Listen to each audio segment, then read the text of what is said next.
जिंदाबाद जिंदाबाद जिंदाबाद জাতীয় কংগ্ৰেস जिंदाबाद जिंदाबाद जिंदाबाद গৌৰবী जिंदाबाद जिंदाबाद जिंदाबाद মনোনীত প্ৰাৰ্থী হিচাপে মোক এই 106 নং খুমটাই বিধানসভা সমষ্টিত মোক আগবঢ়াইছে আৰু আমাৰ সকলোৰে লক্ষ্য এইটোৱেই যে আমি বৰ্তমান এই বিজেপি চৰকাৰৰ পৰা কেনেকৈ আমাৰ অসমখনক বচাওঁ, কেনেকৈ আমাৰ এই মানে আমাৰ খুমটাইখনক বচাওঁ। কাৰণ আমি দেখিছোঁ যে বিভিন্ন তেওঁলোকে যি ধৰণৰ প্ৰতিশ্ৰুতি দিছিলে বা বিভিন্ন ৰাইজক কথা কৈছিল, একো কথা তেওঁলোকে পূৰাব পৰা নাই।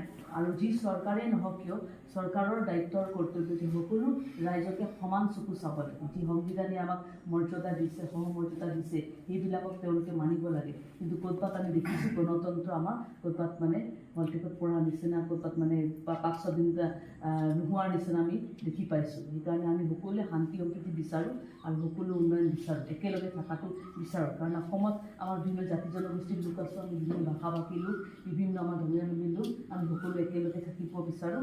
আমাৰ যিটো চীনা পৰিচয়, সেই চীনা পৰিচয় যাতে আগৰ যিধৰণে আমাৰ জ্যেষ্ঠসকলে, আমাৰ ককা দেউতাসকলে আজিলৈকে ধৰি ৰাখিছিলে, সেই তেনেকৈ আগলৈকে আমি সময়ৰ লগত আমি যাতে আগবাঢ়ি যাওঁ। আমাৰ পৰম্পৰা, আমাৰ যি সংস্কৃতি, সেইখিনি সদায় যাতে বাঢ়ি থাকক তাৰে কামনা কৰিছোঁ।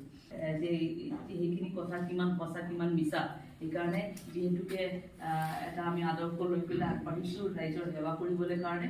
আৰু ঠিক তেনেধৰণে আগন্তুক সময়ত যিখিনি আমাৰ এই অঞ্চলত সমস্যা আছে, কাৰণ যেতিয়া আহোঁতে মই দেখি আহিছোঁ এই ৰাস্তাবোৰ মানে এতিয়া অহা পলম হৈছেও, সেইটো কাৰণে ক্ষমা বিচাৰিছোঁ। মোক ৰাইজে মাতি মাতি নিছে, আহক এই ৰাস্তাটো চাওক।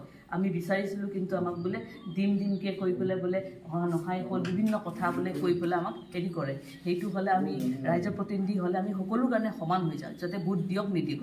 আৰু বিধানসভাত গৈ পেলাই আমি সকলো ৰাইজৰ কণ্ঠ হৈ পেলাই আমি কথাবিলাক মাতিব লাগিব। সেইকাৰণে সেই ৰাস্তা পদূলিয়ে হওক বা আজি খোৱা পানীৰ ব্যৱস্থাই হওক বা আজি সকলোৱে সমাজত একেলগে থাকিব, শান্তি সম্প্ৰীতি বজায়, সেইটোৱে আমাৰ লক্ষ্য। সেইকাৰণে আগন্তুক দিনত এই 9 এপ্ৰিল তাৰিখে আমাৰ বিধানসভা নিৰ্বাচন সকলো আমি আপোনালোকে আশীৰ্বাদ কৰিব, যাতে আমি জয় হৈ আহোঁ।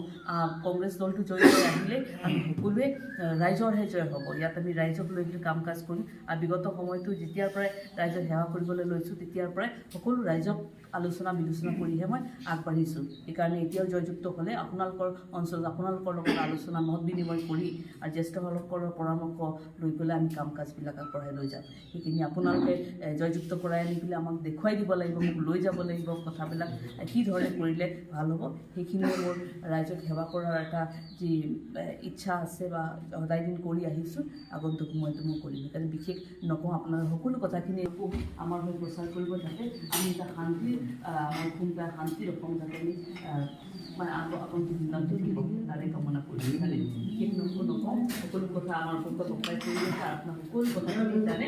সেইকাৰণে ইমানকে আশীৰ্বাদ মই কামনা কৰি বিচাৰি আপোনালোকৰ সহযোগিতা মই মোৰ পক্ষে বেয়া ধন্যবাদ। নমস্কাৰ, জয় হিন্দ, জয় ৰাষ্ট্ৰ।